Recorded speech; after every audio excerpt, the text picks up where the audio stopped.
Sony ലിവിലൂടെ stream ചെയ്യപ്പെടുന്ന ഏറ്റവും പുതിയ മലയാളം ചലച്ചിത്രം മധുവിധു. ഷറഫുദ്ദീൻ കേന്ദ്ര കഥാപാത്രമായെത്തി വിഷ്ണു അരവിന്ദ് സംവിധാനം ചെയ്ത് ബിപിൻ മോഹനും ജയ് വിഷ്ണുവും എഴുതിയ ചലച്ചിത്രം. രസകരമായ ചലച്ചിത്രത്തിന്റെ വിശദമായ കഥ നമുക്കൊന്ന് കേട്ടുനോക്കിയാലോ? കഥയിലേക്ക് പോകുന്നതിന് മുമ്പ് സിനിമാ കഥകൾ കേൾക്കാൻ ഇഷ്ടപ്പെടുന്ന പുതിയ കൂട്ടുകാരുണ്ടെങ്കിൽ നമ്മുടെ ചാനൽ ഒന്ന് സബ്സ്ക്രൈബ് ചെയ്യണേ. കൂട്ടുകാർക്ക് ഷെയർ ചെയ്ത് കൊടുക്കുകയും കമന്റ് ചെയ്യുകയും ലൈക്ക് ചെയ്യുകയും കഴിയുമെങ്കിൽ വീഡിയോ ഒന്ന് ഹൈപ്പ് ചെയ്യുകയും ചെയ്യൂ. നമുക്ക് നേരെ കഥയിലേക്ക് പോകാം. കഥ ആരംഭിക്കുന്നത് ആനിലുമൂട്ടിൽ നായർ തറവാട് കാണിച്ചുകൊണ്ടാണ്. തറവാട്ടിൽ ഇപ്പോൾ ജീവിച്ചിരിക്കുന്ന ഏറ്റവും മുതിർന്ന കാരണവർ ആനിലുമൂട്ടിലെ ശേഖരൻ നായരാണ്. ശേഖരന് രണ്ടാൺമക്കൾ, രാജ്കുമാറും അംബരീഷും. രാജ്കുമാറിന് 2 മക്കളുണ്ട്. മൂത്തവൻ അമൃതരാജ്, രണ്ടാമത്തവൻ വിമൽ രാജ്. അമ്മു എന്നാണ് അമൃതരാജിനെ എല്ലാവരും വിളിക്കുന്നത്. അമ്മുവിന്റെ അച്ഛൻ രാജ്കുമാറിനും അംബരീഷിനും ആ പേര് വരാനൊരു കാരണമുണ്ട്. അവരുടെ അച്ഛൻ ശേഖരൻ നായർ കുറെ വർഷങ്ങൾ കർണാടകയിലായിരുന്നു ജോലി നോക്കിയത്. കർണാടക സിനിമകളുടെ വലിയ ഫാനായ അയാൾ അവിടുത്തെ സൂപ്പർ സ്റ്റാറുകളുടെ പേരാണ് മക്കൾക്കിട്ടത്. ആ നായർ തറവാടിൽ നിലവിൽ സ്ത്രീകളാരും തന്നെയില്ല. അംബരീഷ് വിവാഹം കഴിച്ചില്ല. ശേഖരൻ നായരുടെ ഭാര്യയും രാജ്കുമാറിന്റെ ഭാര്യയും മരണപ്പെട്ടു. നിലവിൽ 5 അംഗങ്ങളുള്ള ആ നായർ തറവാട് ആണുങ്ങൾ മാത്രമായിട്ടായിരുന്നു മുന്നോട്ട് പോയിക്കൊണ്ടിരുന്നത്. രാജ്കുമാറിന്റെ മൂത്ത മകൻ അമൃതരാജ് എന്ന അമ്മുവിന് വിവാഹം ആലോചിക്കുന്നുണ്ട്. പക്ഷെ പല കാരണങ്ങൾ കൊണ്ട് ഒന്നും അങ്ങ് ശരിയാകുന്നില്ല. തറവാട്ടിലെ സ്ത്രീകളൊക്കെ മരണപ്പെട്ടു പോയത് തറവാടിന് മേൽ ശാപമുള്ളത് കൊണ്ടാണ് എന്നാണ് നാട്ടുകാർക്കിടയിലെ സംസാരം. അവിടെ സ്ത്രീകൾ വാഴില്ല എന്നും പൊതുവെ പറച്ചിലുണ്ട്. അതിന് നാട്ടുകാർ കാരണം പറയുന്നതാകട്ടെ, ശേഖരൻ കുടുംബം പുതുക്കിപ്പണിതപ്പോ അവിടത്തെ കാവ് വെട്ടിത്തെളിച്ചു. അതോടെ ആനിലമൂട്ടിൽ തറവാട്ടുകാർക്ക് സർപ്പകോപം കിട്ടിയെന്നാണ്. മരണപ്പെട്ടുപോയ രാജ്കുമാറിന്റെ ഭാര്യ സരോജിനി മികച്ചൊരു കുക്കായിരുന്നു. അവരുടെ കൈപ്പുണ്യം കിട്ടിയിരിക്കുന്നത് അമ്മുവിനാണെന്ന് പറയപ്പെടുന്നത്. അമ്മു ഇപ്പോൾ ഒരു കഫേ നടത്തുകയായിരുന്നു. അമ്മുവിന്റെ അനുജനായ വിമലാണെങ്കിലോ ഡിഗ്രി 3ാം വർഷ വിദ്യാർത്ഥിയാണ്. അംബരീഷിന് നാട്ടിലൊരു കേബിൾ TV സർവീസ് ഉണ്ട്. കൂടെ ജിജോ എന്നൊരു സഹായിയും. വീട്ടിലെ ജോലികളൊക്കെ ആണുങ്ങൾ ഷെയർ ചെയ്താണ് ചെയ്തുകൊണ്ടിരുന്നതും. അങ്ങനെയിരിക്കെ ഒരു ദിവസം പുലർച്ചെ ജിജോ തിരക്ക് പിടിച്ച് വീട്ടിലേക്ക് വന്നു. കൊച്ചമ്പലം സൈഡിൽ ആരോ സ്ഥിരമായിട്ട് അവരുടെ കേബിൾ TVയുടെ കേബിൾ കട്ട് ചെയ്യുന്നുണ്ടായിരുന്നു. അതവർക്ക് വലിയ തലവേദനയായിരിക്കുകയാണ്. അത് ശരിയാക്കാൻ വേണ്ടി അംബരീഷിനെ വിളിച്ചുകൊണ്ടുപോകാനായിരുന്നു ജിജോ വന്നത്. പക്ഷെ എളുപ്പത്തിൽ അത് ശരിയാക്കാൻ ഒരു സഹായിയും കൂടി വേണം. അതുകൊണ്ട് അമ്മുവിനെ കൂടെ കൂട്ടാൻ അംബരീഷിനോട് ജിജോ പറഞ്ഞു. അമ്മ കൂടെ വരുമോ എന്ന കാര്യത്തിൽ അംബരീഷിന് സംശയമുണ്ടായിരുന്നു. അതുകൊണ്ട് തന്നെ അവന്റെ വീക്ക് പോയിന്റായ കല്യാണം കഴിക്കുന്ന കാര്യത്തിൽ പിടിച്ച് അവനെ സമ്മതിപ്പിക്കാൻ അംബരീഷ് ശ്രമിച്ചു. പക്ഷെ അമ്മ അതിൽ വീണില്ല. അതോടെ അംബരീഷ് താനാണ് അവനെ വളർത്തിയതെന്നുള്ള രീതിയിൽ ഓരോ കഥയടിക്കാൻ തുടങ്ങി. ആ ഇമോഷണൽ സ്റ്റോറി കേട്ടു നിൽക്കാൻ പറ്റാതെ കൂടെ വരാമെന്ന് അമ്മ പറഞ്ഞു. അങ്ങനെ അവർ കൊച്ചമ്പലം സൈഡിൽ കേബിൾ പ്രശ്നം പരിഹരിക്കാനെത്തി. പിന്നീട് അമ്മുതന്റെ കഫയിലെത്തിയിരിക്കുമ്പോഴാണ് വിമൽ അങ്ങോട്ടേക്ക് വരുന്നത്. കോളേജിൽ വിമലിന് ചെറിയൊരു പ്രശ്നമുണ്ടായിട്ടുണ്ടായിരുന്നു. ഗാർഡിയനോട് കോളേജിൽ വരാൻ പ്രിൻസിപ്പൽ പറഞ്ഞിട്ടുണ്ട്. ചേട്ടൻ എങ്ങനെയെങ്കിലും സമ്മതിപ്പിച്ചെടുത്ത് കോളേജിൽ കൊണ്ടുപോവാനായിരുന്നു വിമലിന്റെ ശ്രമം. കോളേജിലെ പ്രശ്നവും അത്ര ചെറുതൊന്നുമായിരുന്നില്ല. വിമലിന് കുറച്ച് ഇൻസ്റ്റഗ്രാം ഭ്രാന്തൊക്കെയുണ്ട്. ബ്ലോഗറാകണമെന്നാണ് അവന്റെ ലക്ഷ്യം. ഇൻസ്റ്റഗ്രാമിൽ ക്ലിക്കാവാൻ വേണ്ടി കൊളാബ് ചെയ്താൽ, പ്രത്യേകിച്ചും പെൺകുട്ടികളുടെ കൂടെ കൊളാബ് ചെയ്താൽ നല്ല ഫോളോവേഴ്സ് വരും എന്നാരോ പറഞ്ഞത് കേട്ട് വിമല് ഫസ്റ്റ് ഇയർ വിദ്യാർത്ഥിനിയായ മിലിയെ പിടിച്ച് റാഗ് ചെയ്ത് തന്റെ കൂടെ ഡാൻസ് കളിപ്പിച്ചു. റീല് ഷൂട്ട് ചെയ്തു. അതും 10-26 തവണ ആ റീല് ഷൂട്ട് ചെയ്യാൻ വേണ്ടി മിലിയെ ബുദ്ധിമുട്ടിച്ചു. അത് പ്രശ്നമായി റാഗിംഗ് റിപ്പോർട്ട് ചെയ്യപ്പെട്ടതോടെ വിമലിന് സസ്പെൻഷൻ കിട്ടി. ഇപ്പോ സസ്പെൻഷൻ കഴിഞ്ഞ് പ്രിൻസിപ്പൽ ഒരു മീറ്റിംഗ് വിളിച്ചിരിക്കുകയാണ്. മിലിയുടെ ഭാഗം സംസാരിക്കാൻ എത്തിയിരുന്നത് ചേച്ചിയായ സ്നേഹയായിരുന്നു. സ്നേഹ പ്രിൻസിപ്പലിന്റെ മധ്യസ്ഥതയിൽ വെച്ച് കാര്യമായി പറഞ്ഞു, ഇത് കേസാക്കണ്ടെങ്കിൽ പരസ്യമായി വിമല് അപ്പോളജി ലെറ്റർ എഴുതി കൊടുക്കണം. അത് കോളേജിന്റെ നോട്ടീസ് ബോർഡിലും ഇടണം. മാത്രമല്ല വിമലിന്റെ ഇൻസ്റ്റഗ്രാം റീൽസ് വീഡിയോ മുഴുവനായും ഡിലീറ്റും ചെയ്യണം. വിമലിന്റെ ഭാഗം പറയാൻ വന്നിരുന്ന അമ്മു ആകട്ടെ വേറെ പ്രശ്നങ്ങളിലേക്കൊന്നും പോകണ്ടെന്ന് കരുതി അതിനൊക്കെയും സമ്മതിച്ചു. തന്റെ ഇൻസ്റ്റഗ്രാം പേജ് അടക്കം പോയതും അങ്ങനെ മാപ്പപേക്ഷയടക്കം എഴുതേണ്ടി വന്നതുകൊണ്ടും വിമലിന് സ്നേഹയോടും മിരിയോടും വല്ലാതെ ദേഷ്യവും തോന്നി. ആ സംഭവം അങ്ങനെ കടന്നുപോയി. ഇതിനിടയിൽ അമ്മുവിന്റെ പെണ്ണുകാണലൊക്കെ തകൃതിയായി നടക്കുന്നുണ്ടായിരുന്നു. അവസാനത്തെ പെണ്ണുകാണൽ നടക്കുമെന്ന പ്രതീക്ഷ അമ്മുവിനും ഉണ്ടായിരുന്നു. പക്ഷേ ആനിലുമൂട്ടിൽ തറവാട്ടിലേക്കാണ് എന്ന് കേട്ടതും പെൺവീട്ടുകാരൊഴിഞ്ഞു. അതോടെ ആ കല്യാണാലോചനയും മുടങ്ങി. 27ാമത്തെ കല്യാണാലോചന. അമ്മു ആകെ ഡെസ്പായി നിന്നു. ആ സമയത്താണ് അമ്മുവിന്റെ കഫേയിൽ ജോലി ചെയ്യുന്ന ഷെഫായിട്ടുള്ള വ്യക്തി അമ്മുവിന് ആശ്വാസം കിട്ടാൻ വേണ്ടി ഒരിടത്തേക്ക് പോകാം എന്ന് പറയുന്നത്. അമ്മുവും അതിന് തയ്യാറായി. അവർ എത്തിച്ചേർന്നതാകട്ടെ ഒരു തെറാപ്പി സെന്ററിലായിരുന്നു. ക്ലേയൊക്കെ വെച്ച് ആർട്ട് രൂപങ്ങൾ ഉണ്ടാക്കാൻ പഠിപ്പിക്കുകയും ഒപ്പം തെറാപ്പിയും കൂടി നടക്കുന്ന തരത്തിലുള്ള ഒരിടമായിരുന്നു അത്. എന്തായാലും അമ്മു അവിടെ എത്തിച്ചേർന്നു. അമ്മുവിനെ അവിടെ ഗൈഡ് ചെയ്യാൻ എത്തിയതാകട്ടെ കഴിഞ്ഞ ദിവസം സ്കൂളിൽ വെച്ച് അമ്മുവിനോട് തർക്കിച്ച മിലിയുടെ ചേച്ചി സ്നേഹയായിരുന്നു. സ്നേഹയെ ആദ്യം കണ്ടതും അമ്മു ഒന്ന് ഞെട്ടി. എന്നാൽ സ്നേഹയാണെങ്കിലോ വളരെ കാഷ്വലായിട്ടായിരുന്നു അമ്മുവിനോട് സംസാരിച്ചത്. തലേന്ന് സ്കൂളിൽ ചീത്ത പറഞ്ഞും കൊണ്ട് ആ സ്ട്രെസ് കളയാൻ വന്നതാണോ എന്ന മട്ടിലൊക്കെ അവൾ തമാശ ചോദിച്ചു. അല്ലെന്ന് അമ്മു പറഞ്ഞു. എന്തായാലും അവിടുത്തെ കാര്യങ്ങളൊക്കെ സ്നേഹ അമ്മുവിന് വിശദീകരിച്ചു കൊടുത്തു. സ്ട്രെസ്സും ആങ്സൈറ്റിയും ഒക്കെ കുറയ്ക്കാൻ കളിമണ്ണും കൊണ്ട് ശില്പങ്ങൾ ഉണ്ടാക്കുകയാണ് അവിടെ ചെയ്യുന്നത് എന്ന് സ്നേഹ പറഞ്ഞു. അത് സ്നേഹയുടെ സംരംഭം കൂടിയാണ്. എന്തായാലും അന്നത്തെ സെക്ഷൻ കഴിഞ്ഞപ്പോഴേക്കും സ്നേഹയും അമ്മുവും അത്യാവശ്യം നല്ല കമ്പനിയായി. അവർക്കിടയിൽ ഒരു ഫ്രണ്ട്ഷിപ്പ് ഉടലെടുത്തു. അമ്മു കഫേ നടത്തുകയാണ് എന്ന് കണ്ടതും അടുത്ത ദിവസം തനിക്കൊരു മീറ്റിംഗ് ഉണ്ടെന്നും അത് അമ്മുവിന്റെ കഫേയിൽ വെച്ചാക്കാം എന്നും സ്നേഹ പറഞ്ഞു.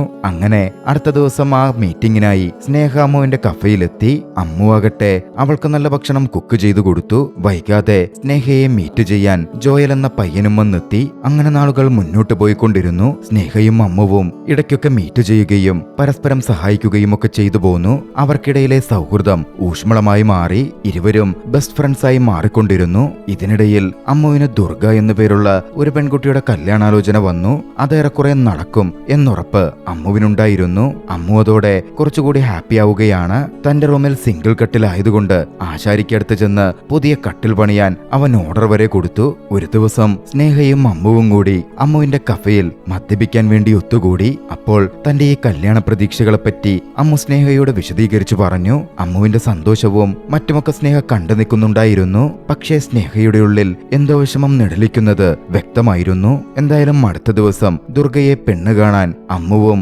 അംബരീഷും കൂടി പോയി. പക്ഷേ അവർ ആനിലിമുട്ടിൽ തറവാട്ടുകാരാണെന്ന് അറിഞ്ഞതും അവിടുത്തെ ഒരു അമ്മാവൻ പ്രശ്നമുണ്ടാക്കി. അവരുടെ തറവാടിനെ പറ്റിയും അമ്മുവിന്റെ അമ്മയുടെ മരണത്തെപ്പറ്റിയുമൊക്കെ വല്ലാതെ മോശമായി സംസാരിച്ചു. അത് കേട്ട് ദേഷ്യം വന്നതും അംബരീഷ് എഴുന്നേറ്റ് ചെന്ന് ആ അമ്മാവനെ കടന്നു പിടിച്ച് പൊട്ടിക്കാനൊരുങ്ങി. ഒടുവില് കല്യാണം നടക്കില്ലെന്ന് മനസ്സിലായി അമ്മു പുറത്തേക്കിറങ്ങി. ആ അമ്മാവനാകട്ടെ വീണ്ടും ഓരോന്ന് പറഞ്ഞ് പുറകിൽ വന്നുകൊണ്ടിരുന്നു. സഹിക്കവയ്യാതെ അമ്മുവും ആ അമ്മാവന്റെ മൂക്കിനിട്ട് ഒന്നങ്ങ് കൊടുത്തു. അതോടെ സംഗതി പോലീസ് കേസായി. സ്റ്റേഷനിൽ നിന്നൊടുവിൽ അമ്മുവിനെ ജാമ്യത്തിലിറക്കാൻ വന്നത് സ്നേഹയായിരുന്നു. പരിക്കേറ്റ ആശുപത്രിയിലായ ആ അമ്മാവന്റെ ചികിത്സാ ചെലവ് കൊടുത്താൽ മതി, വേറെ കുഴപ്പമൊന്നും ഉണ്ടാവില്ല എന്ന് SI പറയുകയും ചെയ്തു. എന്തായാലും അവരുടെ ജീവിതം അങ്ങനെ തന്നെ മുന്നോട്ട് പോവാൻ തുടങ്ങി. കല്യാണം മുടങ്ങിയിലുള്ള തന്റെ ദുഃഖവും മറ്റും തന്റെ ഉറ്റ സുഹൃത്തായ സ്നേഹയോട് അമ്മ പറയുന്നുണ്ടായിരുന്നു. സ്നേഹ അവനെ ആശ്വസിപ്പിച്ചു. തന്റെ വീട്ടിൽ ആരൊക്കെയുണ്ടെന്ന കാര്യം സ്നേഹ അമ്മുവിനോട് വിശദമായി പറഞ്ഞു. സ്നേഹയുടെ വീട്ടിൽ അവളുടെ പ്രിയപ്പെട്ട അച്ഛനുണ്ട്. അമ്മ മരണപ്പെട്ടു. പിന്നെയുള്ളത് അച്ഛന്റെ സഹോദരിയും സഹോദരിയുടെ മകളുമാണ്. സഹോദരിയുടെ ഭർത്താവ് സഹോദരിയെ ഉപേക്ഷിച്ചു പോയി. സ്നേഹയുടെ അച്ഛന്റെ പേര് മാർക്കോസ് എന്നാണ്. സഹോദരിയുടെ പേര് മേഴ്സി. മേഴ്സിയുടെ മകളാണ് മിലി. സ്നേഹയ്ക്ക് ഒരു അനിയത്തി കൂടിയുണ്ട്. സോഫിയ എന്നാണ് അവളുടെ പേര്. സ്നേഹയുടെ വിവാഹം ഉറപ്പിച്ചിരിക്കുന്ന ജോയലിന്റെ സഹോദരന് സോഫിയക്കുമേൽ പണ്ടേ ഒരു കണ്ണുണ്ടായിരുന്നു. അങ്ങനെ അവൻ ലണ്ടനിൽ പോയി പഠിച്ച് ജോലിയൊക്കെ സെറ്റാക്കി വന്നപ്പോ സോഫിയുമായുള്ള കല്യാണത്തിന് ചട്ടം കൂട്ടി. അത് ഏറെക്കുറെ ഓക്കെയായി വന്നപ്പോ അങ്ങനാണെങ്കിൽ അവന്റെ ചേട്ടനുണ്ടല്ലോ, ആ വീട്ടിലേക്ക് തന്നെ സ്നേഹയെയും കെട്ടിക്കാം എന്ന തരത്തിൽ ആലോചന വന്നു. അങ്ങനെ ജോയലിന്റെയും സ്നേഹയുടെയും വിവാഹം ഉറപ്പിക്കപ്പെടുകയായിരുന്നു. പക്ഷേ ജോയലിനും സ്നേഹയ്ക്കുമിടയിൽ അങ്ങനത്തെ ഫീലിംഗ്സ് ഒന്നുമില്ല. ഇരുവരും തമ്മിലുള്ളതൊരു ഫ്രണ്ട്ഷിപ്പ് മാത്രമാണ്. ഇതെല്ലാം തന്നെ സ്നേഹ അമ്മുവിനോട് പറഞ്ഞു. പിന്നാലെ തന്റെ ഉള്ളിലെ അവനോടുണ്ടായിരുന്ന ഇഷ്ടവും അവനടുക്കൽ വെളിപ്പെടുത്തി. അത് കേട്ടതും ജോയലിന്റെ കാര്യത്തെപ്പറ്റി അമ്മു ചോദിച്ചു. ജോയലും താനും തമ്മിലുള്ളത് ഫ്രണ്ട്ഷിപ്പാണെന്നും അമ്മുവിന്റെ കാര്യം താൻ ആദ്യം ഡിസ്കസ് ചെയ്തത് ജോയലുമായിട്ടാണെന്നും തന്നോട് പ്രപ്പോസ് ചെയ്യാൻ പറഞ്ഞത് ജോയലായിരുന്നുവെന്നുമായിരുന്നു സ്നേഹ അമ്മുവിനടുക്കൽ പറഞ്ഞത്. ആദ്യം അത് കേട്ട് ചെറുതായൊന്ന് ഷോക്കായെങ്കിലും സ്നേഹയെ ഇഷ്ടമുണ്ടായിരുന്ന അമ്മുവിന് അതിൽ സന്തോഷമേ ഉണ്ടായിരുന്നുള്ളൂ. അവളുടെ പ്രപ്പോസൽ അമ്മു സ്വീകരിച്ചു. പിന്നീട് അങ്ങോട്ടേക്ക് ഇവരുടെ പ്രണയകാലം നല്ല രീതിയിൽ പൂത്തുലഞ്ഞു. സന്തോഷത്തോടെ നാളുകൾ മുന്നോട്ട് നീങ്ങി. വൈകാതെ കാര്യങ്ങൾ കല്യാണത്തിലേക്ക് കൊണ്ടുപോകാം എന്ന കാര്യം സ്നേഹ അവതരിപ്പിച്ചു. പക്ഷെ വീട്ടുകാർ എങ്ങനെടുക്കും എന്ന കാര്യത്തിൽ ഇരുവർക്കും വലിയ പിടുത്തമുണ്ടായിരുന്നില്ല. സ്നേഹ തന്നെ മുൻകൈയെടുത്തു. വീട്ടിൽ കാര്യം അവതരിപ്പിച്ചു. മാർക്കോസിനെ സംബന്ധിച്ച് തന്റെ സഹോദരി മേഴ്സി പറഞ്ഞാൽ അയാൾ എന്തും ചെയ്യും. മേഴ്സിയെ മാർക്കോസിന് അത്ര ഇഷ്ടമാണ്. മേഴ്സിയുടെ സപ്പോർട്ടോടെ സ്നേഹ വീട്ടിൽ കാര്യം അവതരിപ്പിച്ചതും അനിയത്തി സോഫി അതിന് കൂട്ടുനിന്നതോടെ മാർക്കോസ് അയഞ്ഞു. കല്യാണം നടത്താമെന്ന തീരുമാനമെത്തി. അടുത്തതായി അമ്മുവിന് സംഭവം വീട്ടിൽ അവതരിപ്പിക്കണമായിരുന്നു. പ്രശസ്തമായ നായർ തറവാടല്ലേ, അന്യമത വിവാഹം സമ്മതിക്കുമോ എന്ന ഭയം അവനുമുണ്ടായിരുന്നു. അതുകൊണ്ട് തന്നെ കൂട്ടുകാരനായ ജിജോക്കടുക്കൽ അഭിപ്രായം ചോദിച്ചു. ജിജോയിൽ നിന്ന് മോട്ടിവേഷൻ ലഭിച്ചതോടെ കുടുംബത്തിന് മുമ്പിൽ ഒടുവിൽ കാര്യം അവതരിപ്പിക്കാൻ അമ്മ തീരുമാനിച്ചു. പെണ്ണിനെ കാണുന്നവരെ വീട്ടുകാരോട് പെണ്ണാരാണെന്ന് പറയാൻ വേണ്ട, ഫോട്ടോ കാണിക്കാൻ വേണ്ട എന്നായിരുന്നു ജിജോയുടെ ഉപദേശം. അതിന് പിന്നിലെ ഭയം അമ്മുവിന്റെ അനിയൻ വിമലിനെ ഓർത്തിട്ടായിരുന്നു. വിമലും സ്നേഹയും മിലിയും തമ്മിൽ അത്ര നല്ല ടീംസിലല്ലോ. അതുകൊണ്ട് വിമല് അമ്മുവും സ്നേഹയും തമ്മിലുള്ള വിവാഹത്തിന് ഇടങ്കോലിടുമോ എന്നവർ ഭയന്നിരുന്നു. ഭയത്തോടെയാണ് അമ്മുകാര്യം കുടുംബത്തിന് മുമ്പിൽ അവതരിപ്പിച്ചതെങ്കിലും അവർക്കാർക്കും അതിലൊരു കുഴപ്പമുണ്ടായിരുന്നില്ല. ആകെ ചെറുതായി എതിർത്തത് വിമലാണ്. വിമല് പെൺകുട്ടിയുടെ ഫോട്ടോ പോലും കാണിക്കാതെ നടക്കുന്ന കാര്യങ്ങളിൽ തന്റെ സംശയം പ്രകടിപ്പിച്ചു. പക്ഷേ അച്ഛനും മുത്തച്ഛനും ആ പെൺകുട്ടിയെ ഞായറാഴ്ച പോയി കാണാം എന്ന് പറയുകയും ചെയ്തു. അങ്ങനെ അവർ ഞായറാഴ്ച പെണ്ണ് കാണാനെത്തി. സ്നേഹയെയാണ് അമ്മു പെണ്ണ് കാണാൻ വന്നിരിക്കുന്നതെന്ന് കണ്ടതും വിമലാകെ അന്തം വിട്ടു. ഇത് നടക്കില്ലെന്ന മട്ടിൽ അമ്മുവിനെ മാറ്റി നിർത്തി അവൻ പറയാൻ നോക്കിയെങ്കിലും അമ്മു അവനെ ഒരു തരത്തിൽ ഒതുക്കി നിർത്തി. ഒടുവിൽ പെണ്ണ് കാണലൊക്കെ ഭംഗിയായി നടന്നു. വിമലിനുള്ളിൽ അപ്പോഴും ദേഷ്യം തിളച്ചു മറയുന്നുണ്ട്. വൈകാതെ കല്യാണത്തിനുള്ള തീരുമാനവുമായി. മനസ്സമ്മതം പള്ളിയിൽ വെച്ച് വേണം എന്നായിരുന്നു മാർക്കോസ് ആകെ പറഞ്ഞത്. അതിനാകട്ടെ അമ്മുവിന്റെ കുടുംബത്തിനൊരു എതിർപ്പുമുണ്ടായിരുന്നില്ല. കാര്യങ്ങൾ ഭംഗിയിൽ മുമ്പോട്ട് പോവാൻ തുടങ്ങി. പക്ഷേ വിമല് എങ്ങനെയും കല്യാണം മുടക്കണം എന്നുറപ്പിച്ചു നടക്കുവാണ്. ആദ്യം ജാതിയും മതവും പറഞ്ഞ് കുടുംബക്കാരെ പിരികേറ്റാൻ അവൻ നോക്കിയെങ്കിലും അത് പാളിപ്പോയി. പിന്നാലെ അവൻ അങ്കമാലിയിലുള്ള അമ്മാവനെ വിളിച്ച് വിവരം പറഞ്ഞു. എരികേറ്റം ചെയ്തു. അമ്മാവൻ മറ്റൊരു മതത്തിലുള്ള പെൺകുട്ടിയെ വിവാഹം കഴിക്കുന്നു എന്ന കാര്യം ചോദ്യം ചെയ്യാനും മറ്റുമായി നേരെ തറവാട്ടിലെത്തി. പക്ഷേ അമ്മാവന്റെ പറച്ചിലും കുടുംബക്കാരുടെ പറച്ചിലും അവിടെ യാതൊരു വിധത്തിലും ഏറ്റില്ല. കല്യാണം നടക്കും എന്നമ്മു തറപ്പിച്ചു പറഞ്ഞു. മുത്തച്ഛനും അച്ഛനും അമ്മുവിന്റെ തീരുമാനത്തിന് കൂട്ടുനിന്നു. അംബരീഷാകട്ടെ കാര്യങ്ങൾ വളച്ചൊടിച്ചു പറഞ്ഞ് തങ്ങളുടെ അമ്മാവനെയും പോക്കറ്റിലാക്കി. അങ്ങനെ കല്യാണത്തിന് അമ്മാവന്റെ സപ്പോർട്ട് കൂടി എത്തി. അതോടെ കാര്യങ്ങൾ പൂർവാധികം ഭംഗിയായി മുമ്പോട്ടേക്ക് പോവാൻ ആരംഭിച്ചു. കല്യാണ തിരക്കുകളിലേക്കും കാര്യങ്ങൾ കടന്നു. ആ സമയത്താണ് അമ്മുവിന്റെ അച്ഛൻ രാജ്കുമാറിന്റെ സുഹൃത്തുക്കൾ വിദേശത്തുനിന്ന് വന്നത്. അവരുടെ കൂടെ കറങ്ങാൻ വേണ്ടി രാജ്കുമാർ പോയി. കൂട്ടുകാരോടൊപ്പം യാത്ര ചെയ്തും മറ്റും അദ്ദേഹം അടിച്ചു പൊളിച്ചു. അങ്ങനെയെല്ലാം ഭംഗിയായി പോയിക്കൊണ്ടിരിക്കുകയാണ്. പെട്ടെന്നൊരു ദിവസം മാർക്കോസിനൊരു കോൾ വരുന്നത്. കോള് കേട്ടതും അയാൾ അക്ഷരാർത്ഥത്തിൽ ഞെട്ടി. നേരെ രജിസ്റ്റർ ഓഫീസിലേക്ക് കുതിച്ചു ചെന്നു. മറുവശത്ത് സ്നേഹയുടെ ഫോൺ കോൾ അമ്മുവിനും വന്നെത്തി. അമ്മുവും ഞെട്ടിത്തരിച്ച് നേരെ രജിസ്റ്റർ ഓഫീസിലെത്തി. അവിടെ കണ്ട കാഴ്ച അവരെവരെയും അമ്പരിപ്പിക്കുന്നതായിരുന്നു. രാജ്കുമാർ മാർക്കോസിന്റെ അനിയത്തി മേഴ്സിയെ വിവാഹം കഴിച്ചിറങ്ങുന്നു. മേഴ്സിയുടെ മകൾ മിലിയും അവരുടെ കൂടെയുണ്ട്. കഥ അവിടെ നിന്നും ഒരു ഫ്ലാഷ് ബാക്കിലേക്ക് പോകുന്നു. പെണ്ണ് കാണാൻ വേണ്ടി മാർക്കോസിന്റെ വീട്ടിലേക്ക് അമ്മുവും കുടുംബവും എത്തിയല്ലോ. അപ്പോഴാണ് രാജ്കുമാർ മേഴ്സിയെ വീണ്ടും കാണുന്നത്. മേഴ്സിയും രാജ്കുമാറും പണ്ട് പ്രണയിച്ചിരുന്നു. പിന്നീട് വിദേശത്ത് രാജ്കുമാർ പോയപ്പോ മേഴ്സിയുടെ അച്ഛൻ നിർബന്ധിച്ച് മേഴ്സിയുടെ വിവാഹം നടത്തി. മേഴ്സിയുടെ ജീവിതം ദുരിതപൂർണമായി മാറി. അയാൾ മേഴ്സിയെ ഒരുപാട് ഉപദ്രവിക്കുമായിരുന്നു. പിന്നീട് കുഞ്ഞിന് 2 വയസ്സുള്ളപ്പോ മേഴ്സിയുടെ ഭർത്താവ് അവളെ ഉപേക്ഷിച്ച് ഡിവോഴ്സ് ചെയ്തു പോയി. അന്നു മുതൽ മേഴ്സിയെയും കുഞ്ഞിനെയും നോക്കിയിരുന്നത് മാർക്കോസ് ആയിരുന്നു. മേഴ്സിയുടെ ആ കഥയൊക്കെ കേട്ടപ്പോ രാജ്കുമാറിന് വല്ലാതെ വിഷമം തോന്നിയിരുന്നു. കാര്യങ്ങളൊക്കെ പറഞ്ഞുറപ്പിച്ച് പുറത്തിറങ്ങിയപ്പോ രാജ്കുമാർ ബാത്റൂമിൽ പോവാനെന്ന ഭാവത്തിൽ മേഴ്സിയെ കാണാൻ വീണ്ടും അകത്തേക്ക് ചെന്നു. മേഴ്സിയെ കണ്ട് സംസാരിച്ചു. മേഴ്സിയോട് അയാൾക്കുള്ളിൽ അപ്പോഴും ആ പഴയ പ്രണയമുണ്ടായിരുന്നു. മേഴ്സിക്കും രാജ്കുമാറിനെ കണ്ടപ്പോ അവരുടെ ഉള്ളിൽ ഉറങ്ങിക്കിടന്ന പഴയ പ്രണയം പൂവിട്ടു വന്നു. തന്റെ കാർഡ് കൊടുത്തായിരുന്നു രാജ്കുമാർ അന്ന് അവിടെ നിന്നിറങ്ങിയത്. പിന്നീട് വിവാഹത്തിന്റെ കാര്യങ്ങൾ നടക്കുമ്പോ മേഴ്സി രാജ്കുമാറിനെ വിളിച്ചു. അവരുടെ ബന്ധം കൂടുതൽ പൂത്തുലഞ്ഞു. ഒടുവിൽ രാജ്കുമാർ കൂട്ടുകാർക്കൊപ്പം ഒരു ട്രിപ്പ് പോയല്ലോ. അപ്പോ കാര്യങ്ങൾ അവരുമായി ഡിസ്കസ് ചെയ്തു. അപ്പോൾ അവരാണ് അക്കാര്യം സജസ്റ്റ് ചെയ്തത്. തൽക്കാലം ആരുമറിയാതെ മേഴ്സിയെ രജിസ്റ്റർ മാരേജ് ചെയ്തു വെക്കുക. മോന്റെ വിവാഹം കഴിഞ്ഞ ശേഷം എല്ലാവരെയും അറിയിക്കുക. ഇല്ലെങ്കിൽ മകന്റെ വിവാഹം കഴിഞ്ഞ ശേഷം രാജ്കുമാറിന് മേഴ്സിയെ വിവാഹം ചെയ്യണമെങ്കിൽ അതത്ര എളുപ്പത്തിൽ സാധിച്ചേക്കില്ല. അങ്ങനായിരുന്നു അവരാ വിവാഹം നടത്താൻ തീരുമാനിച്ചത്. മേഴ്സി അതിനു മുമ്പേ തന്റെ മകൾ മിലിയോട് കാര്യങ്ങൾ പറഞ്ഞ് മകളുടെ അനുവാദവും വാങ്ങിയിരുന്നു. മിലിക്കും അതിൽ സന്തോഷമേ ഉണ്ടായിരുന്നുള്ളൂ. പക്ഷേ അവർ പ്രതീക്ഷിച്ചതിനു മുമ്പേ വിവരം മാർക്കോസും മറ്റു കുടുംബാംഗങ്ങളും അറിഞ്ഞിരിക്കുന്നു. അവർ രജിസ്റ്റർ ഓഫീസിന് മുമ്പിലെത്തിയിരിക്കുന്നു. കാര്യങ്ങൾ അതോടെ ആകെ വഷളായി. മേഴ്സിയും രാജ്കുമാറും ചേർന്ന് തന്നെ വഞ്ചിച്ചു എന്ന രീതിയിൽ മാർക്കോസ് പ്രശ്നമുണ്ടാക്കി. വായിൽ വന്നത് വിളിച്ചു പറയാനും തുടങ്ങി. അംബരീഷ് അത് കേട്ടുനിന്നില്ല. തന്റെ ചേട്ടനെതിരെ പറയുന്നത് കേട്ടതും മാർക്കോസിനെതിരെ തിരിഞ്ഞു. കാര്യങ്ങൾ കയ്യാങ്കളിയിലേക്കും കടന്നു. അംബരീഷും മാർക്കോസിനെ ചവിട്ടി താഴെയിട്ടു. അത് കണ്ട് അംബരീഷിനെ തല്ലാൻ വന്ന വ്യക്തിയെ അമ്മു തടഞ്ഞ് 2 പൊട്ടിക്കുകയും ചെയ്തു. ആകെ പ്രശ്നമായി. സ്നേഹ അതിന്റെ പേരിൽ അമ്മുവുമായിട്ടുടക്കി. അതോടെ അവരുടെ കല്യാണത്തിന്റെ കാര്യവും അനിശ്ചിതത്വത്തിലായി. സ്നേഹയ്ക്ക് അമ്മുവിനോടും കുടുംബത്തിനോടും വല്ലാത്ത ദേഷ്യം വന്നിരുന്നു. മേഴ്സിയും മിലിയും ആനിലിമുട്ടിൽ തറവാട്ടിലേക്ക് താമസം മാറ്റി. തന്റെ അച്ഛന്റെ പുതിയ ജീവിതവും വീട്ടിലേക്ക് പുതിയ ആളുകൾ വന്നതൊന്നും അമ്മുവിന് അത്രയ്ക്ക് അങ്ങോട്ടേക്ക് ദഹിക്കുന്നുണ്ടായിരുന്നില്ല. കൂട്ടത്തിൽ അവന്റെ കല്യാണവും മുടങ്ങിയല്ലോ. സ്നേഹയാണെങ്കിൽ ഫോൺ വിളിച്ചിട്ട് തീരെ എടുക്കുന്നുമില്ല. അമ്മുവിനെ അവോയ്ഡ് ചെയ്യുകയാണ്. ആ സമയമാണ് അമ്മുവിന്റെ കല്യാണം കാണാൻ കഴിവില്ലാതെ നാട് വിട്ടുപോയി എന്ന് പറഞ്ഞിരുന്ന വിമൽ മടങ്ങിയെത്തുന്നത്. കല്യാണം മുടങ്ങിയെന്ന വാർത്ത കേട്ടപ്പോ അവനേറെ സന്തോഷിച്ചു. പക്ഷേ തന്റെ അച്ഛൻ മിലിയുടെ അമ്മയെ കിട്ടി, മിലി തന്റെ പെങ്ങളായി അതേ വീട്ടിൽ വന്നിരിക്കുന്നു എന്ന വിവരം അവനെ അക്ഷരാർത്ഥത്തിൽ ഞെട്ടിക്കുന്നതായിരുന്നു. കാര്യങ്ങൾ അങ്ങനെ കുഴഞ്ഞു മറിഞ്ഞു പോകുമ്പോഴാണ് അമ്മ ഓർഡർ കൊടുത്ത ഡബിൾ കോട്ട് കട്ടിലുമായി ആശാരി എത്തുന്നത്. ആ കട്ടിൽ ഇത്തവണയും വേണ്ട എന്നമ്മ പറയുമ്പോ അത് കേട്ട് അങ്ങോട്ടേക്ക് വന്ന രാജ്കുമാർ തനിക്ക് കട്ടില് വേണോന്ന് പറഞ്ഞു. ആ കട്ടില് അംബരീഷിനെ വെച്ച് രാജ്കുമാർ വാങ്ങി തന്റെ മുറിയിലേക്കിട്ടു. അതോടുകൂടി അമ്മ പൂർണ്ണമായും തകർന്നു. അവരുടെ ജീവിതം ആ രീതിയിൽ മുമ്പോട്ട് പോവാൻ തുടങ്ങി. അടുക്കള ഭരണം മേഴ്സി ഏറ്റെടുത്തു. മിലിയും വിമലും പഠിക്കുന്നത് ഒരേ കോളേജിലാണല്ലോ. വിമലിന്റെ ബൈക്കിലായിരുന്നു മിലി കോളേജിൽ പോകുന്നത്. ആദ്യം വിമൽ അതിനെ എതിർത്തെങ്കിലും പിന്നീട് അവരും കമ്പനിയായി. അവരൊന്നിച്ച് റീല് ഷൂട്ട് ചെയ്യാനും മറ്റുമൊക്കെ ആരംഭിച്ചു. പക്ഷേ മറുവശത്ത് സ്നേഹ അമ്മുവിന്റെ ഫോൺ കോൾ എടുക്കുന്നുണ്ടായിരുന്നില്ല. ഇരുവരും ദുഃഖിതരായി തുടർന്നുകൊണ്ടേയിരുന്നു. സോഫിയയും ഇതൊക്കെ കാണുന്നുണ്ടായിരുന്നു. ഒടുവിൽ സ്നേഹയുടെ സഹോദരി സോഫിയയുടെ സഹായത്തോടെ സ്നേഹയോട് സംസാരിക്കാൻ അമ്മുവിന് ഒരവസരം കൈവന്നു. അന്ന് അവരുടെ അമ്മയുടെ ഓർമ്മ ദിവസമായിരുന്നു. സ്നേഹ പള്ളി പോയപ്പോ അമ്മു അങ്ങോട്ടേക്കെത്തി. സോഫിയ മാറിക്കൊടുത്തു. അമ്മു എന്ന് സോഫിയയോട് സംസാരിച്ചു. ഞാൻ എന്ത് ചെയ്തിട്ടാ നീ എന്നോട് ഇങ്ങനെ കാണിക്കുന്നത് എന്നായിരുന്നു അമ്മ ചോദിച്ചത്. സ്നേഹ പറഞ്ഞു, ചെയ്തത് നിങ്ങളുടെ വീട്ടുകാരാ. മേഴ്സി ആന്റി ഇങ്ങനെ ചെയ്യൂന്ന് ഞാൻ ഒരിക്കലും പ്രതീക്ഷിച്ചിരുന്നില്ല. മേഴ്സി ആന്റിക്ക് ഒരു ജീവിതം ഉണ്ടാക്കി കൊടുക്കാൻ എന്റെ അച്ഛൻ പണ്ടൊക്കെ ഒരുപാട് ശ്രമിച്ചിട്ടുണ്ട്. അന്നൊന്നും ആന്റി ഒന്നിനും സമ്മതിച്ചില്ല.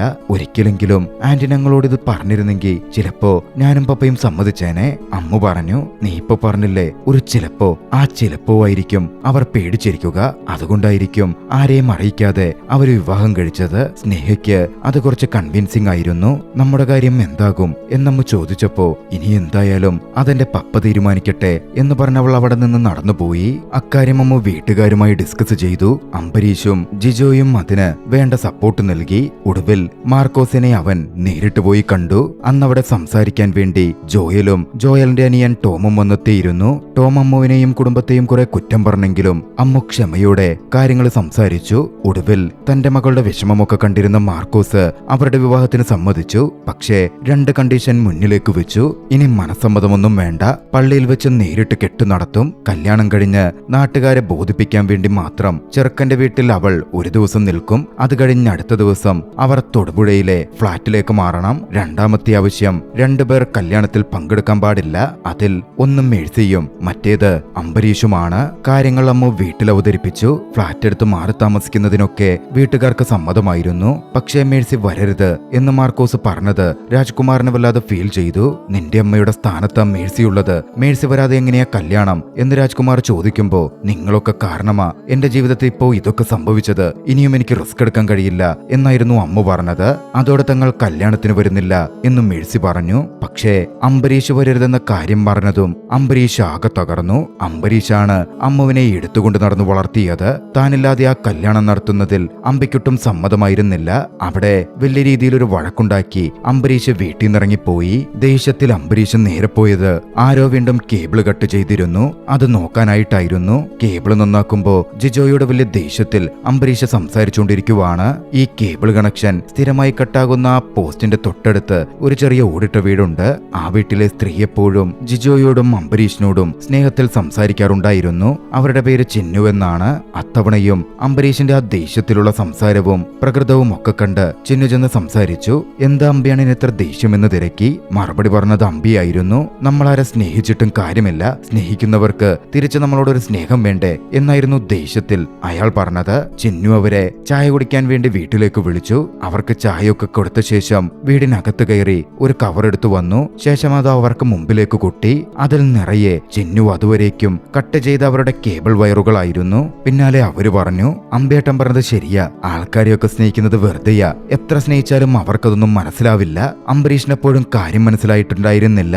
കാര്യം തിരിച്ചറിഞ്ഞതും ജിജു അംബരീഷിന് പറഞ്ഞുകൊടുത്തു. ചിന്നുവിന് അംബരീഷിനെ ഇഷ്ടമാണെന്ന്. അംബരീഷിനെ കാണാൻ വേണ്ടിയിട്ടാണ് ചിന്നു ആ കേബിളുകൾ എപ്പോഴും കട്ട് ചെയ്യാറുണ്ടായിരുന്നതെന്ന്. അതോടെ അത്രനാളും വിവാഹം കഴിക്കാതെ അങ്ങനെ നടന്ന അംബരീഷിന് വല്ലാത്തൊരു സന്തോഷം തോന്നി. ചിന്നുവിന്റെ ഏറ്റവും വലിയ ആഗ്രഹം തന്റെ ആടിനെയും കോടിനെയും ഒക്കെ നോക്കി അമ്മയുടെ കൂടെ അതേ വീട്ടിൽ നിൽക്കുന്നൊരു ഭർത്താവിനെ വേണമെന്നായിരുന്നു. ഉണ്ടായിരുന്നു. മുമ്പത് ചിന്നു അംബരീഷൊക്കെ കേക്കെ എല്ലാവരോടുമായി പറഞ്ഞിട്ടുമുണ്ട്. അന്ന് അംബരീഷ് ചിന്നുവിനോട് താൻ അതുപോലെ അവിടെ നിന്നോളാം എന്ന തരത്തിൽ പറഞ്ഞു. അവരുടെ പ്രണയം പൂത്തുലയാൻ തുടങ്ങി. തന്റെ ചേട്ടൻ രാജ്കുമാർ കിട്ടിയതോടെ തനിക്കും ഒരു വിവാഹം വേണം എന്ന് അംബരീഷ് ആഗ്രഹിച്ചിരുന്നു. അന്ന് വീട്ടിലേക്ക് പുതിയൊരു ഡബിൾ കോട്ട് കട്ടിലും വാങ്ങിയായിരുന്നു അംബരീഷ് തിരികെ ചെന്നത്. താൻ വിവാഹം കഴിക്കാൻ പോകുന്ന കാര്യവും തന്നെ കൂട്ടാതെ നടത്തുന്ന അമ്മുവിന്റെ കല്യാണത്തിന്റെ അന്ന് തന്നെ തന്റെ വിവാഹവും നടക്കുമെന്നും അംബരീഷ് പ്രഖ്യാപിച്ചു. പക്ഷേ ഇത് കേട്ടെല്ലാവരും ദേഷ്യപ്പെടും എന്നൊക്കെയാണ് അംബരീഷ് കരുതിയതെങ്കിലും രാജ്കുമാറിനും മേഴ്സിക്കുമൊക്കെ അത് കേട്ട് സന്തോഷം തോന്നുകയായിരുന്നു ചെയ്തത്. എന്തായാലും അങ്ങനെ വിവാഹ ചടങ്ങുകൾ ഭംഗിയായി നടന്നു. അംബരീഷിന്റെയും അമ്മുവിന്റെയും വിവാഹം നടന്നു. വിവാഹരാത്രിയിൽ ആനിലിമൂട്ടിൽ തറവാട്ടിൽ വെച്ച് ഒരു പാർട്ടി ഉണ്ടായിരുന്നു. രണ്ടു വശത്തായാണ് പാർട്ടി നടക്കുന്നത്. പക്ഷേ ഒടുവിൽ പ്രശ്നങ്ങളൊക്കെ ഇല്ലാതായി ഇരുകൂട്ടരും പാട്ടും സന്തോഷവുമായി ഒന്നിച്ചു. ആനിലിമൂട്ടിൽ കുടുംബം ഒന്നിച്ച് നൃത്തം ചെയ്തു. പക്ഷേ അവരുടെ കുടുംബത്തിന്റെ സന്തോഷവും മറ്റുമൊക്കെ കാണുമ്പോൾ മാർക്കോസിന് അത്ര പിടിക്കുന്നുണ്ടായിരുന്നില്ല. അവർ തങ്ങളെ അപമാനിച്ചതാണല്ലോ, താൻ വിവാഹത്തിനുണ്ടാവാൻ പാടില്ല എന്ന് പറഞ്ഞ അംബരീഷും മേഴ്സിയും അടക്കം നൃത്തം ചെയ്ത് ആഘോഷിക്കുന്നു. അത് കണ്ടു നിൽക്കാൻ പറ്റാതെ മാർക്കോസ് അവിടെ നിന്ന് ഇറങ്ങിപ്പോയി. സ്നേഹ അത് നോക്കിക്കണ്ടിരുന്നു. സ്നേഹയുടെ ഉള്ളിലും ആ ദേഷ്യം നിറഞ്ഞു നിന്നു. അന്നാണല്ലോ അവരുടെ ആദ്യ രാത്രി. പക്ഷേ സ്നേഹ വലിയ ദേഷ്യത്തിലായിരുന്നു. അമ്മു തന്റെ റൂമിലെത്തി സന്തോഷത്തോടെ നിൽക്കുമ്പോ സ്നേഹ വന്ന് പറഞ്ഞു, ആദ്യ രാത്രിയൊന്നും ഇവിടെ വെച്ച് നടക്കുന്ന കാര്യമേയില്ല. നമ്മൾ പ്ലാൻ ചെയ്ത പോലെ ഫ്ളാറ്റിലേക്ക് മാറിയ ശേഷം മതിയെല്ലാം. പിന്നാലെ അമ്മുവിനെ തലയിണയും കൊടുത്ത് സ്നേഹ പുറത്താക്കി. പിന്നീട് തറവാട്ടിൽ തുടരുന്ന ദിവസങ്ങളിൽ അമ്മുവിനോട് സ്നേഹത്തോടെ ഇടപഴകാൻ പോലും സ്നേഹ കൂട്ടാക്കുന്നേയില്ല. മേഴ്സിയോടും മിലിയോടും വരെ ദേഷ്യപ്പെട്ടു. അവളുടെ ജോലി സ്ഥലത്ത് വരെ പോയി അമ്മവളോട് സംസാരിക്കാൻ ശ്രമിച്ചെങ്കിലും സ്നേഹ അവനെ അവഗണിച്ചു. ഒരു ദിവസം സ്നേഹ ഒറ്റയ്ക്ക് മാറിയിരിക്കുകയായിരുന്നു. അവിടേക്ക് മിലി വന്നു. എന്നിട്ട് പറഞ്ഞു, ചേച്ചി എത്ര നാളായി എന്നോടൊന്നും മിണ്ടിയിട്ട്? നമ്മൾ ഇങ്ങനൊന്നും ആയിരുന്നില്ലല്ലോ. പൊറുക്കാൻ പറ്റാത്ത തെറ്റ് വല്ലതും ഞങ്ങൾ ചെയ്തിട്ടുണ്ടോ? അത് കേട്ട് ദേഷ്യം വന്ന് സ്നേഹ എഴുന്നേറ്റ് പോകാനായി ഒരുങ്ങി. ആ സമയത്താണ് മേഴ്സിയും എത്തുന്നത്. മേഴ്സി സ്നേഹയോട് ക്ഷമ ചോദിച്ചു. നിങ്ങളോട് ഇരുവരോടും ചെയ്തത് വലിയ തെറ്റ് തന്നെയാണ്. മോള് ക്ഷമിക്കാൻ ഞാൻ എന്തു വേണം? മോളുടെ കാല് പിടിച്ച് മാപ്പ് പറയണോ? അതിനും ആന്റി തയ്യാറാ. ഇവളെ എന്റെ കയ്യിൽ തന്ന് അയാളെ പോയ ശേഷം ഞാനൊന്നും ആഗ്രഹിച്ചിട്ടേയില്ല. പിന്നീട് ഇത്രയും വർഷം കഴിഞ്ഞ് രാജേട്ടൻ മുംബൈ വന്നപ്പോ ആ സ്നേഹം കണ്ടില്ലെന്ന് നടിക്കാൻ പറ്റാതെ പോയി. അത് ശരിയാണോ തെറ്റാണോ എന്നൊന്നും എനിക്കറിയില്ല. സ്നേഹ പറഞ്ഞു, മമ്മി മരിച്ച അന്ന് പോലും പപ്പ കരഞ്ഞെ ഞാൻ കണ്ടിട്ടില്ല. പക്ഷേ ആന്റി ഇറങ്ങിപ്പോയെന്ന് പപ്പ കരഞ്ഞു. ഞാൻ കണ്ടു. ആ മനുഷ്യനെ നിങ്ങൾ എല്ലാവരും കൂടി ചേർന്ന് അത്രയും വേദനിപ്പിച്ചത്. അപ്പോ തിരിച്ച് ഞാൻ ഇത്രയെങ്കിലുമൊക്കെ കാണിക്കണ്ടേ? കണ്ണീരോടെയായിരുന്നു സ്നേഹ അത് പറഞ്ഞത്. മേഴ്സി അവളെ ചേർത്തു പിടിച്ചു. മിലിയും അവരുടെ കൂട്ടത്തിൽ ചേർന്നു. അവർക്കിടയിലെ പ്രശ്നങ്ങൾ സോൾവ് ആവുകയായിരുന്നു. ഇതേസമയം മറുവശത്ത് അമ്പലത്തിൽ പോയി അമ്മ പുറത്തേക്ക് വരികയാണ്. ഫ്ളാറ്റിലേക്ക് മാറാൻ അമ്മുവും തീരുമാനിച്ചിരുന്നു. കൂടെയുണ്ടായിരുന്ന ജിജോയോട് അമ്മ അതിനെപ്പറ്റി സംസാരിച്ചു നിന്നു. അപ്പോഴാണ് മാർക്കോസിന്റെ ഫോൺ കോൾ അമ്മുവിനെ തേടി എത്തുന്നത്. അത്രയുമായിട്ടും അമ്മ ഫ്ളാറ്റിലേക്ക് മാറാത്തതിലും മറ്റും മാർക്കോസിന് വലിയ ദേഷ്യമുണ്ടായിരുന്നു. അതൊക്കെ പറഞ്ഞ ദേഷ്യത്തിൽ അമ്മുവിനടുക്കൽ മാർക്കോസ് സംസാരിച്ചുകൊണ്ടിരുന്നു. കൂട്ടത്തിൽ അവരുടെ തറവാടിന് ശാപം പിടിച്ച തറവാടെന്ന് മാർക്കോസ് പറയുകയും ചെയ്തു. അമ്മുവിന്റെ നിയന്ത്രണം വിട്ട് അമ്മു മാർക്കോസിനെതിരെ തിരികെ നല്ല രീതിയിൽ പറഞ്ഞു. ആ ദേഷ്യത്തിൽ അമ്മു നേരെ തന്റെ വീട്ടിലേക്ക് ചെന്നു. വീട്ടിലുള്ള സ്ത്രീകളൊക്കെ സന്തോഷിച്ച് സംസാരിച്ചു നിൽക്കുമായിരുന്നു. കുറച്ചു മാറി സ്നേഹയുമുണ്ട്. പ്രശ്നങ്ങൾ തീർന്നതറിയാതെ അങ്ങോട്ടേക്കെത്തിയ അമ്മു സ്നേഹക്കെതിരെയും തട്ടിക്കയറി. അവൻ ദേഷ്യത്തിൽ പറഞ്ഞു, നീയും നിന്റെ തന്തയും ഈ വീട്ടിൽ നിന്ന് എന്നെ പറിച്ചുകൊണ്ട് പോകാന്ന് കരുതണ്ട.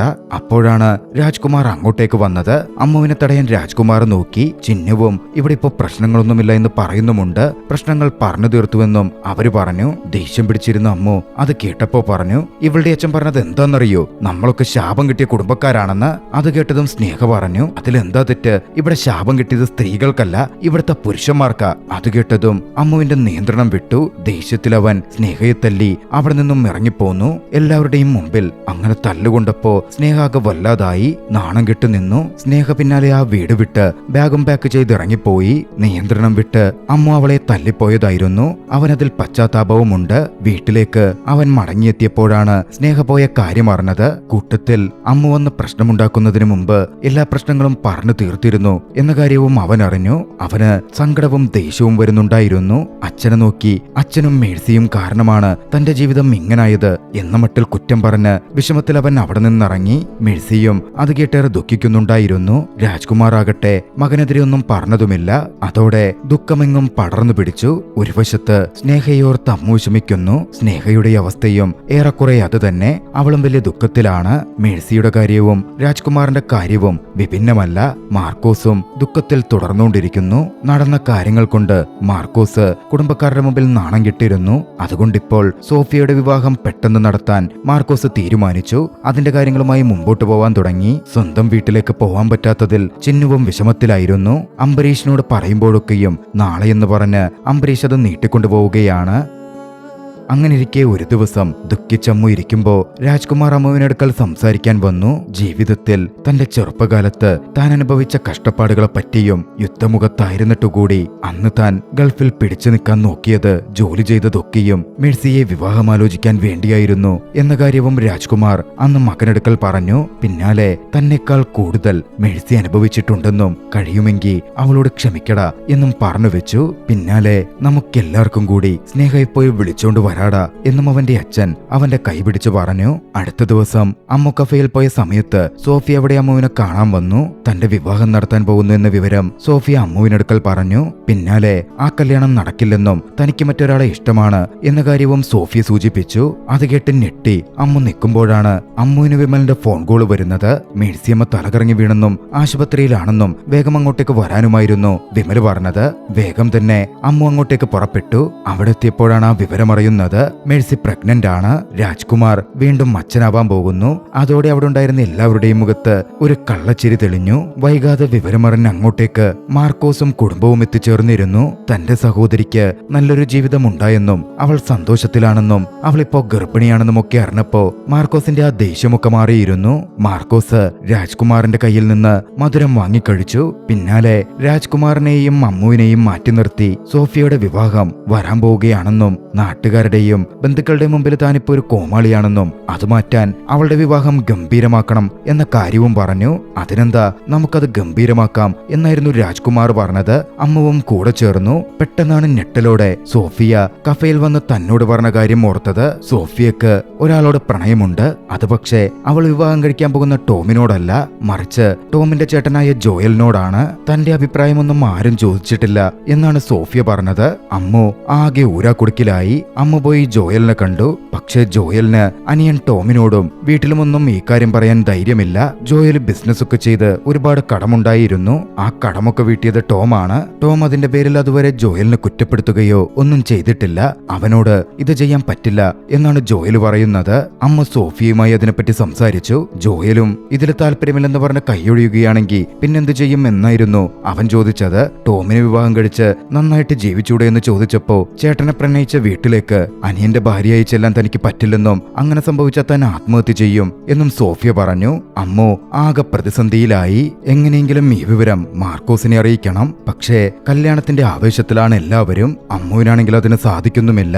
മാർക്കോസ് വരെ അമ്മുവിന്റെ അടുക്കൽ ഉത്തരവാദിത്തങ്ങൾ ഏൽപ്പിക്കുന്നു. അങ്ങനെ വിവാഹാഘോഷങ്ങളൊക്കെ ആരംഭിച്ചു. എന്തു ചെയ്യണമെന്നറിയാതെ അമ്മു പരിഭ്രാന്തനായി നിൽക്കുകയാണ്. ഒടുവിൽ ഇക്കാര്യം ജിജോയും അംബരീഷുമായി ഡിസ്കസ് ചെയ്തപ്പോ അവരൊരു ഐഡിയ പറഞ്ഞു. കല്യാണമൊക്കെ മുടക്കാൻ മികച്ച കഴിവുള്ള ഒരുത്തൻ തറവാട്ടിലുണ്ടല്ലോ, അത് മറ്റാരുമായിരുന്നില്ല, അമ്മുവിന്റെ അനിയൻ വിമല് തന്നെ. വിമലിനെ വിളിച്ച് അവര് കാര്യം അവതരിപ്പിച്ചു. വിമലും അവരെ സഹായിക്കാമെന്നേറ്റു. വിമൽ എന്നിട്ട് ഒളിച്ചു വെച്ചിരുന്നൊരു കുപ്പി പുറത്തെടുത്തു. 200% ആൽക്കഹോളായിരുന്നു അതിലുള്ളത്. അതേ നിത്തിരി കുടിച്ചാൽ തന്നെ ആള് ബോധം കെട്ട് വീഴും. കല്യാണ ചടങ്ങുകൾ നടക്കുന്നതിന്റെ തലേ ദിവസം അത് കലക്കി ടോമിന് കൊടുക്കാമെന്നും അങ്ങനെ കല്യാണം മുടക്കാമെന്നുമായിരുന്നു വിമല് പറഞ്ഞത്. പണ്ട് അമ്മുവിന്റെ കല്യാണം മുടക്കാൻ വേണ്ടി അവരുടെ അമ്മാവൻ അവന് കൊടുത്ത സാധനമാണത്രേ അത്. അങ്ങനെ പാട്ടും മറ്റുമായി കല്യാണത്തിന്റെ ആഘോഷങ്ങൾ പൊടിപൊടിക്കുന്ന സമയം ടോമിനോട് ഇക്കാര്യങ്ങൾ പറഞ്ഞു നോക്കാം എന്ന് അമ്മു കരുതി. ടോമിനെ വിളിച്ചു മാറ്റി നിർത്തി ധൈര്യം സംഭരിച്ച് അമ്മു കാര്യങ്ങൾ പറഞ്ഞു. സോഫിയക്ക് മറ്റൊരാളോട് പ്രണയമുള്ള കാര്യം. പക്ഷേ ടോമിന് അതിലൊരു കുഴപ്പമുണ്ടായിരുന്നില്ല. വിവാഹത്തിന് മുമ്പ് റിലേഷൻഷിപ്പ് ഇല്ലാത്തത് ആരാണ് എന്നായിരുന്നു ടോമിന്റെ ചോദ്യം. ഇനി അവൾക്ക് അങ്ങനെ ഒരു പ്രണയമുണ്ടെങ്കിൽ അതെന്നോട് തുറന്നു പറയട്ടെ, അങ്ങനാണെങ്കിൽ ഞാൻ വിവാഹത്തിൽ നിന്ന് പിന്മാറാം എന്നും പറഞ്ഞ് ടോം പോവാനിറങ്ങി. അതോടെ ഒരു രക്ഷയുമില്ലെന്നും മനസ്സിലാക്കിയ നോക്കി അമ്മു അവൾക്ക് ഇഷ്ടമുള്ളത് ജോയലിനെയാണെന്ന് പറയുകയാണ്. ഒരു നിമിഷം ടോം ഞെട്ടി നിന്നു. പിന്നാലെ തിരിച്ചു വന്ന് പറഞ്ഞു, അങ്ങനാണെങ്കിൽ അവൻ വന്ന് എന്നോട് അക്കാര്യം പറയട്ടെ, എന്നിട്ട് ഞാൻ ആലോചിക്കാം എന്നായിരുന്നു ടോം പറഞ്ഞത്. ടോം വീണ്ടും ആഘോഷം നടക്കുന്ന വേദിയിലേക്ക് കയറി. അത് നടക്കില്ലെന്ന് കണ്ടതും പ്ലാൻ ബിയിലേക്ക് കടക്കാൻ അംബരീഷും വിമലും തീരുമാനിച്ചു. അവർ ആ ദ്രാവകമെടുത്ത് കൂൾ ഡ്രിങ്കിൽ കലക്കി അത് ടോമിന് കൊടുക്കാനായിരുന്നു പ്ലാൻ ചെയ്തത്. പക്ഷേ ഫോട്ടോഗ്രാഫർ ഡ്രിങ്കുകൾ പരസ്പരം മാറ്റി കുടിക്ക് എന്ന് പറഞ്ഞതും ടോമിന് കൊടുത്ത ഡ്രിങ്ക് സോഫിയയും സോഫിയയുടെ ഡ്രിങ്ക് ടോമും കുടിച്ചു. പിന്നാലെ പാട്ടൊക്കെ ഒന്ന് നിന്നപ്പോ ടോം മൈക്കെടുത്ത് എല്ലാരോടുമായി സംസാരിച്ചു. സോഫിയക്ക് ഈ വിവാഹത്തിന് താല്പര്യമില്ല, അവൾക്ക് മറ്റൊരാളെയാണ് ഇഷ്ടമെന്നുള്ള കാര്യം അമ്മു എന്നോട് പറഞ്ഞു. അത് സത്യമാണോ എന്ന് എനിക്കറിയണം. ആ ആൾ ആരാണെന്നുള്ള കാര്യം അമ്മു പറയുമോ അതോ സോഫിയ പറയുമോ എന്ന് ടോം ചോദിച്ചു. ആ സമയത്താണ് കൂൾ ഡ്രിങ്ക് കുടിച്ചതിന്റെ എഫക്റ്റിൽ സോഫി നേരെ തലകറങ്ങി ബോധം കെട്ട് വീണത്. അതോടെ അമ്മുവിനോട് പറയാൻ ടോം ആവശ്യപ്പെട്ടു. ഒക്കെ കേട്ടുകൊണ്ടിരുന്ന മാർക്കോസും സ്നേഹയും അമ്മുവിനെതിരെ തിരിഞ്ഞു. എന്റെ കുടുംബത്തോട് നിനക്കെന്താടാ ഇത്ര ശത്രുത എന്ന് ചോദിച്ച മാർക്കോസ് അമ്മുവിന്റെ കുത്തിന് പിടിച്ചു. അതാരാണെന്ന് പറയാൻ പറഞ്ഞു. അതോ കല്യാണം മുടക്കാൻ നീയുണ്ടാക്കിയ കഥയാണോ എന്ന് മാർക്കോസ് ചോദിച്ചു. പ്രശ്നം കണ്ട് രാജ്കുമാറും എത്തി അമ്മുവിനെതിരെ തിരിഞ്ഞു. അമ്മുവിന്റെ പ്രവർത്തികൾക്ക് അമ്മുവിനെ തല്ലുകയും ചെയ്തു. പക്ഷെ അമ്മു ഒന്നും മിണ്ടാതെ എല്ലാം ഏറ്റുവാങ്ങിക്കൊണ്ട് നിന്നതേയുള്ളൂ.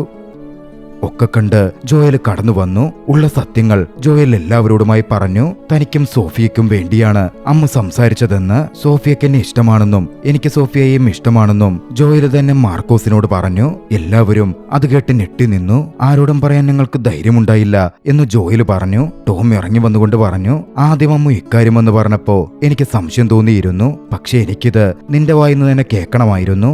ആദ്യം അമ്മ ഇത് വെറുതെ പറഞ്ഞതാണെന്നാണ് ഞാൻ കരുതിയത്. പക്ഷെ നിന്റെ മുഖം കണ്ടപ്പോ എനിക്ക് കാര്യം മനസ്സിലായി. അമ്മുവിന്റെ തോളത്ത് തട്ടിക്കൊണ്ട് ടോമു പറഞ്ഞു, സോറി അമ്മു, എന്റെ ചേട്ടൻ ആഗ്രഹിച്ച പെണ്ണിനെ എനിക്കെന്തിനാ? അതുവരേക്കും എല്ലാവരുടെയും മുമ്പിൽ കുറ്റവാളിയെപ്പോലെ നിന്നിരുന്ന അമ്മുവിനടുക്കലേക്ക് നിറകണ്ണുകളോടെ സ്നേഹ ചെന്നു. വേദന നിറഞ്ഞ ചിരിയോടെ അമ്മു അവളോടായി പറഞ്ഞു, എല്ലാരും പറയും ആനിലുമുട്ടിത്തറവാട്ടിലുള്ള ആമ്പിള്ളേരൊക്കെ അമ്മയില്ലാതെ വളർന്നുകൊണ്ടാ ഇങ്ങനൊക്കെ ആയിപ്പോയതെന്ന്. സോഫി എന്റെയും കൂടി അനിയത്തിയല്ലേ, അവളെ വന്ന് ചത്തുകളയൂന്ന് പറഞ്ഞ പിന്നെ ഞാനെന്ത് ചെയ്യാനാ? ചിലപ്പോ അതായിരിക്കും എന്റെ കുഴപ്പം. ചിറ്റപ്പനും അച്ഛനും ഒക്കെ ചേർന്ന് എന്നങ്ങനെയായിരിക്കും വളർത്തിയേക്കുന്നേ. അത് കേട്ട് മാർക്കോസിന്റെ കണ്ണുകൾ നിറഞ്ഞിരുന്നു. മാർക്കോസിനെ നോക്കി അമ്മ പറഞ്ഞു, ആരെയും വിഷമിപ്പിക്കാൻ വേണ്ടിയൊന്നുമല്ല, എന്റെ അനിയത്തിയുടെ സന്തോഷത്തിനു വേണ്ടിയല്ലേ. അതും പറഞ്ഞ് വേദനയോടെ അവൻ തിരികെ നടന്നു. കല്യാണപ്പന്തലിന്റെ പുറത്തേക്കെത്താറായതും പെട്ടെന്നവൻ ബോധം കെട്ട് താഴെ വീണു. അപ്പോഴാണ് ഒരു കാര്യം വ്യക്തമാകുന്നത്. വിമലും അംബരീഷും ചേർന്ന് ടോമിന് ഡ്രിങ്ക് കലക്കിയിരുന്നല്ലോ. ആ സമയത്ത് അമ്മുവിന്റെ ഷെഫ് അത് കണ്ടിരുന്നു. ഇതെന്താണെന്ന് ചോദിച്ചപ്പോ ഗ്ലൂക്കോസ് വെള്ളമാണ്, എനർജി ഡ്രിങ്ക് ആണെന്നായിരുന്നു വിമൽ അയാളോട് പറഞ്ഞത്. അത് കേട്ട് തന്റെ ബോസിനും കൊടുത്തേക്കാം എന്ന് കരുതി ആ ഷെഫ് അത് കലക്കി ഒരു ഗ്ലാസ് കൂൾ ഡ്രിങ്ക് അമ്മുവിനും കൊടുത്തിരുന്നു. അമ്മു അത് കുടിക്കുകയും ചെയ്തു. അതിന്റെ എഫക്റ്റിൽ അമ്മു ബോധം കെട്ടതാണ്. പിന്നീട് ആശുപത്രിയിൽ കണ്ണു തുറക്കുമ്പോ അവന്റെ അടുത്ത് സ്നേഹയുണ്ടായിരുന്നു. അവരുടെ സംസാരത്തിൽ നിന്നും ജോയലും സോഫിയയും തമ്മിലുള്ള വിവാഹം കഴിഞ്ഞു എന്ന കാര്യം വ്യക്തമാകുന്നു. പിന്നീട് എല്ലാം നല്ല രീതിയിലായി. പ്രശ്നങ്ങൾ കലങ്ങിത്തെളിഞ്ഞു. ആനിലിമൂട്ടിൽ തറവാട്ടിൽ ഏവരും സന്തോഷത്തിലാണ്. അംബരീഷിനോട് അവന്റെ അച്ഛൻ ചിന്നുവിന്റെ വീട്ടിലേക്ക് താമസം മാറാൻ പറഞ്ഞു. അപ്പോഴാണ് കട്ടിലുമായി ആശേരി എത്തുന്നത്. പുതിയ കട്ടിൽ തനിക്ക് വേണം, അത് അകത്തേക്കെടുത്തോ എന്നമ്മ ആശേരിയോട് പറഞ്ഞു. സന്തോഷത്തോടെ അവരുടെ ജീവിതം മുന്നോട്ട് പോകുന്നിടത്ത് ചലച്ചിത്രം അവസാനിക്കുന്നു. രസകരമായ ഈ ഒരു കോമഡി ചലച്ചിത്രം നിങ്ങൾക്കെല്ലാവർക്കും ഇഷ്ടമായെങ്കിൽ വീഡിയോ ലൈക്ക് ചെയ്യുക. അഭിപ്രായങ്ങളും നിർദ്ദേശങ്ങളും കമന്റുകളിൽ രേഖപ്പെടുത്തുക. കഴിയുമെങ്കിൽ ചാനൽ സബ്സ്ക്രൈബ് ചെയ്തും കൂട്ടുകാർക്ക് ഷെയർ ചെയ്തു കൊടുത്തും ഞങ്ങളെ സപ്പോർട്ട് ചെയ്യുക. അടുത്ത എപ്പിസോഡിൽ മറ്റൊരു മികച്ച ചലച്ചിത്രവുമായി നമുക്ക് കണ്ടുമുട്ടാം. അതുവരെ ബൈ.